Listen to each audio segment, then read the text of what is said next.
Hello everyone. आज हम करने वाले हैं हमारी नेशनल जीके की एक क्लास जिसमें हम करेंगे कुछ इंपॉर्टेंट एमसीक्यू क्वेश्चंस। तो चलिए शुरू करते हैं बिना किसी देरी के आज की क्लास। Question number first. भारतीय संविधान के किस भाग को भारत का मैग्ना कार्टा यानी मैग्ना कार्टा ऑफ इंडिया कहा जाता है? किस भाग को कहा जाता है मैग्ना कार्टा ऑफ इंडिया? क्या हो जाएगा राइट आंसर? भाग 3 यानी जिसमें मौलिक अधिकार का वर्णन है। और आर्टिकल कहाँ से कहाँ तक? 12 से लेकर 35 तक जिसमें मौलिक अधिकार हैं लिखे गए हैं संविधान में। 12 से 35 आर्टिकल, इसी को मैग्ना कार्टा कहते हैं। और भाग 2 में किसका वर्णन है? नागरिकता का उल्लेख है। और भाग 4 में डीपीएसपी का, राज्य के नीति निर्देशक तत्व जो लिए गए हैं आयरलैंड से। ठीक है, कहाँ से लिए गए हैं राज्य के नीति निर्देशक तत्व? आयरलैंड से, जो भाग 4 में है। और मौलिक अधिकार कहाँ से लिए गए हैं? यूएसए से, अमेरिका से। और भाग 5 में आता है संघ। राइट आंसर हो जाएगा ऑप्शन बी, भाग 3 मौलिक अधिकार। Question number second. प्रसिद्ध कामाख्या देवी मंदिर, कामाख्या देवी मंदिर भारत के किस राज्य में स्थित है जहां प्रतिवर्ष अंबुबाची मेला आयोजित किया जाता है? तो असम, ओडिशा, मेघालय या पश्चिम बंगाल? क्या हो जाएगा राइट आंसर इसका? Option A, Assam. क्योंकि पूछा है कामाख्या देवी मंदिर जो कहाँ है? असम के गुवाहाटी में। गुवाहाटी असम में है ये प्रसिद्ध कामाख्या देवी मंदिर जहां अंबुबाची मेला आयोजित किया जाता है। फेयर्स और फेस्टिवल्स में ये क्वेश्चन पूछा भी जा चुका है। अंबुबाची मेला, असम गुवाहाटी हो जाएगा इसका right answer, option A. Next है थर्ड क्वेश्चन। भारत में लोकसभा का चुनाव लड़ने के लिए किसी नागरिक की न्यूनतम आयु यानी कि जो मिनिमम एज है वो कितनी निर्धारित की गई है? 18 वर्ष, 21 वर्ष, 25 वर्ष या 30 वर्ष? लोकसभा का चुनाव लड़ने के लिए न्यूनतम आयु हो जाएगी 25 साल। और जो लोकसभा है, संविधान के किस अनुच्छेद में उल्लेख है? आर्टिकल 81। और 79 आर्टिकल में क्या है? संसद के बारे में। और 80 में है राज्यसभा। ये तीनों आपने याद रखने हैं। और 25 साल क्या हो जाएगी न्यूनतम आयु। Fourth question. बाउल लोक संगीत की एक विशिष्ट शैली है, यह मुख्य रूप से किस भारतीय राज्य से जुड़ी है? लोक संगीत की शैली बाउल पंजाब, कर्नाटक, पश्चिम बंगाल, उत्तर प्रदेश? तो बाउल का पूछा है जो क्या है? एक शैली है किसकी? लोक संगीत की, फोक म्यूजिक। क्या हो जाएगा राइट आंसर? ऑप्शन सी, पश्चिम बंगाल। तो स्टैटिक जीके से क्वेश्चन देखने को मिलते हैं एग्जाम में 1 से 2। देखते हैं पंजाब के लोक नृत्य कौन कौन से हैं। सभी को पता है जो फेमस लोक नृत्य है पंजाब में। एक तो देखने को मिलता है भांगड़ा, भंगड़ा और गिद्दा, जो महिलाओं के द्वारा किया जाता है गिद्दा। ये पंजाब के फेमस प्रसिद्ध लोक नृत्य हैं। और कर्नाटक में देखने को मिलता है यक्षगान। यक्षगान ये भी काफी प्रसिद्ध है। पीवाईक्यू क्वेश्चन है ये सारे। और उत्तर प्रदेश में अगर देखें तो नौटंकी जो लोक नृत्य है, और जो शास्त्रीय नृत्य है कथक। कथक जो शास्त्रीय नृत्य है, क्लासिकल डांस, वो उत्तर प्रदेश का ही है। क्लासिकल और फोक दोनों में फर्क है। ये है फोक डांसेस जो ऊपर हमने देखे, और जो कथक है ये है एक क्लासिकल डांस है, शास्त्रीय नृत्य है। नेक्स्ट क्वेश्चन है। भारत के संविधान में मौलिक कर्तव्य जो फंडामेंटल ड्यूटीज है वो किस समिति की सिफारिश पर उनको जोड़ा गया था? मौलिक कर्तव्यों को। ऑप्शंस है बलवंत राय मेहता समिति, स्वर्ण सिंह समिति, वर्मा समिति या सरकारिया आयोग? तो क्या हो सकता है? कौन सी समिति थी वो? स्वर्ण सिंह समिति। और जो मौलिक कर्तव्य जोड़े गए थे संविधान में तो कोई संशोधन हुआ था। कौन सा था वो संशोधन? 42वां संविधान संशोधन अधिनियम जो हुआ था 1976 1976 में होता है ये। और इसी के तहत मौलिक कर्तव्यों को जोड़ा जाता है। लेकिन जब शुरुआत में क्या हुआ, 10 मौलिक कर्तव्यों को जोड़ा गया था। अब फिलहाल तो 11 है, पहले 10 थे। एक एड ऑन किया गया बाद में मौलिक कर्तव्य, जो कौन से संविधान संशोधन अधिनियम द्वारा जोड़ा गया? 86वां, जो हुआ था 2002 में। और कौन सा था वो कर्तव्य? यानी कि जो शिक्षा का था, शिक्षा से संबंधित था कि शिक्षा क्या है? अनिवार्य है। ये था 11वां मौलिक कर्तव्य। और जो ऑप्शन सी में दे रखा है वर्मा समिति, आइए इसके बारे में देखते हैं। जो ये वर्मा समिति है 1999 में ये गठित की जाती है। और प्रधानमंत्री थी उस टाइम पे कौन?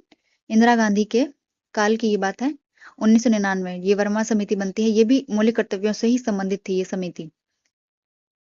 ऑप्शन सी था ये, और राइट आंसर ऑप्शन बी है वैसे इसका, स्वर्ण सिंह समिति। और ऑप्शन ए में क्या दे रखा है, बलवंत राय मेहता समिति, जो 1957 में गठित की जाती है, पंचायती राज में त्रिस्तरीय ढांचे के से संबंधित थी।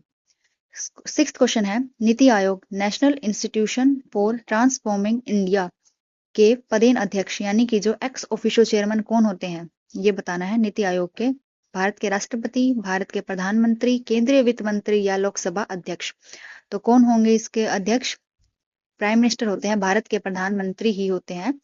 और पहले जो योजना आयोग था, जो 1950 में जिसका गठन किया गया था, योजना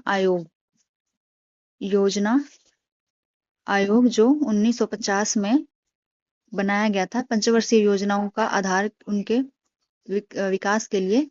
और 2015 में क्या होता है, इसी को रिप्लेस किया किसने? नीति आयोग ने। फिर 2015 में नीति आयोग बना दिया जाता है इसी की जगह, और प्रधानमंत्री उसके क्या हो जाएंगे? अध्यक्ष। और इसके सीईओ कौन है वर्तमान में, ये आप बताएंगे कमेंट में।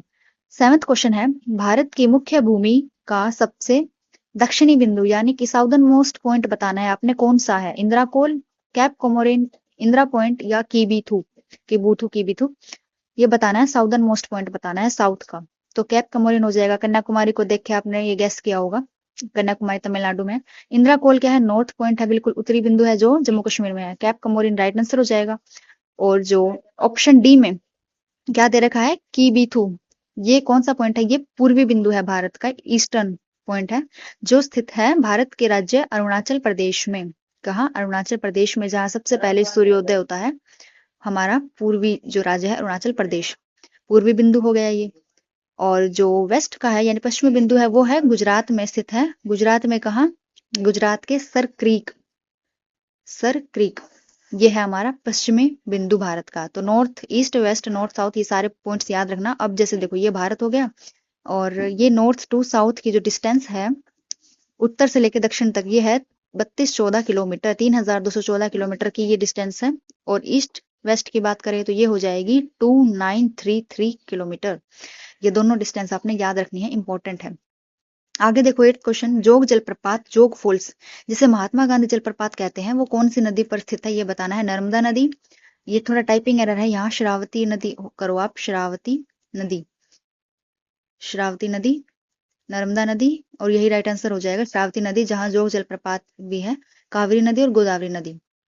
तो जोग जलप्रपात जिसे महात्मा गांधी जलप्रपात कहते हैं, वो उस पे है। और कावेरी नदी को हम कहते हैं गंगा, दक्षिण भारत की गंगा कहा जाता है किसको? कावेरी नदी को, काफी पवित्र माना जाता है इसको।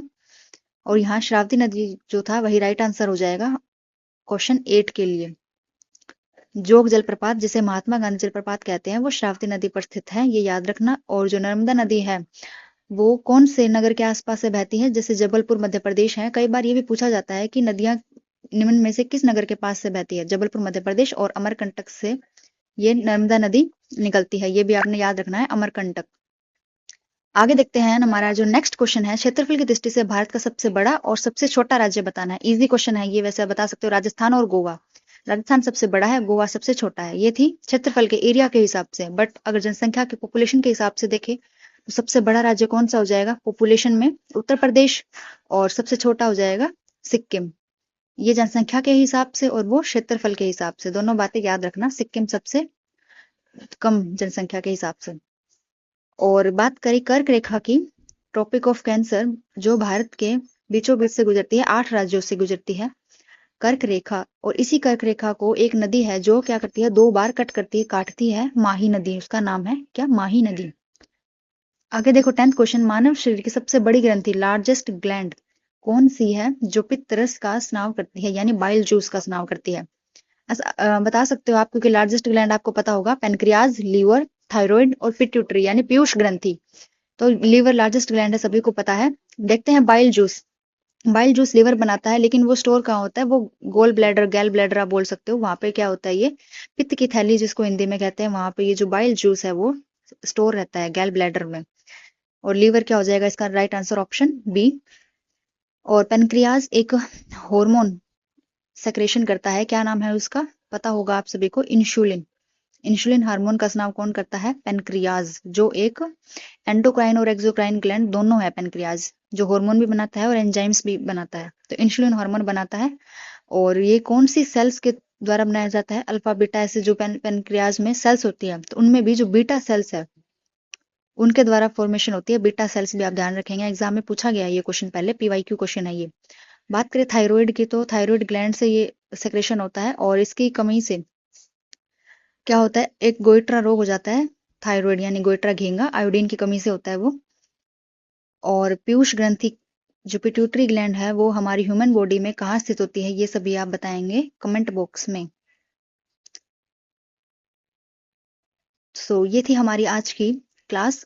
क्लास कैसे लगी जरूर बताना, लाइक शेयर सब्सक्राइब।